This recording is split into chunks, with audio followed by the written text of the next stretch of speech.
जय संविधान दोस्तों। मैं Jamil Ahmad Azmi, advocate high court, ex senior vice president high court bar association Allahabad. दोस्तों, हड़ताल हड़ताल लोकतंत्र की कोख से जन्मा वह सिद्धांत है जो लोकतंत्र और संविधान दोनों की रक्षा करता है। साथियों, आज हमारे न्यायपालिका, चाहे वह उच्चतम न्यायालय हो या हाई कोर्ट, ये इस लोकतंत्र के द्वारा दिया गया जो सबसे मजबूत हथियार है, उसी को समाप्त करने पर लगा हुआ है। साथियों, हड़ताल क्यों होता है?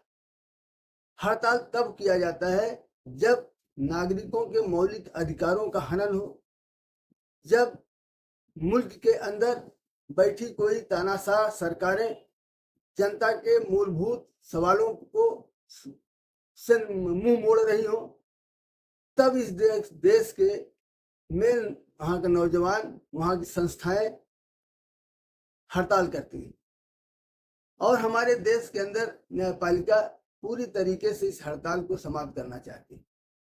अभी आपने देखा है कि कुछ दिनों पहले कोलकाता पश्चिम बंगाल के मेडिकल कॉलेज में एक महिला डॉक्टर के साथ बलात्कार होता है और उस बलात्कार करने के बाद उसकी हत्या कर दी जाती है, जो एक निंदनीय, बेहद निंदनीय काम था।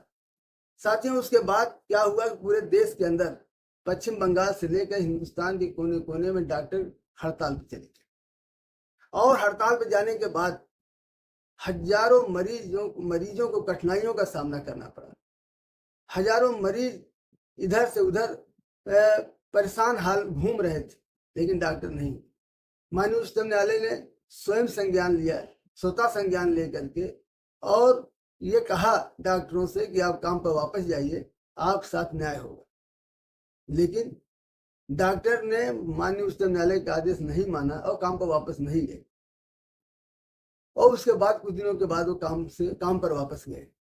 उसी प्रकार आज समाज का सबसे उपेक्षित वर्ग हम कह सकते हैं, वह है अधिवक्ता समाज।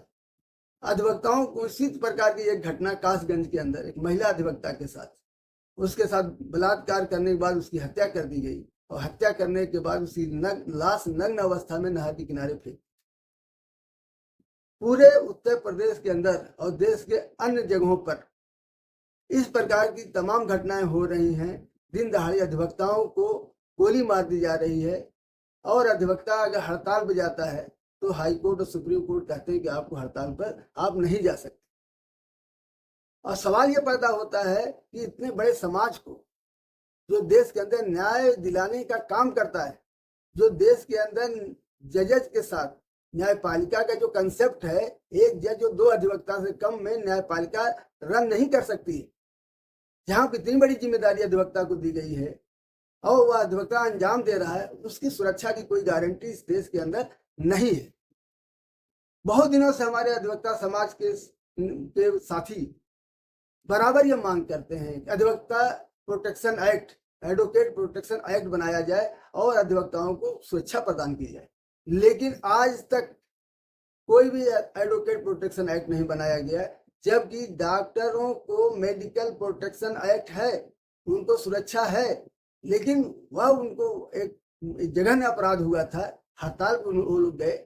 लेकिन आज अगर एडवोकेट हड़ताल पर जाता है, आज अधिवक्ता समाज अगर हड़ताल पर जाता है, अपने जायज मांगों को लेकर जाता है, इसके बाद भी अगर ये कहा जाए, न्यायपालिका ये कहे कि नहीं आप हड़ताल नहीं कर सकते हैं, तो मैं ये समझता हूँ कि ये प्रयोग माननीय उच्चतम न्यायालय और उच्च न्यायालय अधिवक्ताओं के ऊपर कर रहे हैं और अधिवक्ताओं को का ये जो ये अधिकार है हड़ताल का, अपने जेन्युइन डिमांड को लेकर के, अपने उचित मांगों को लेकर के, उससे वंचित करने की कोशिश की जा रही है और ऐसा लगता है कि एडवोकेट इस समाज में उसका कोई अधिकार नहीं।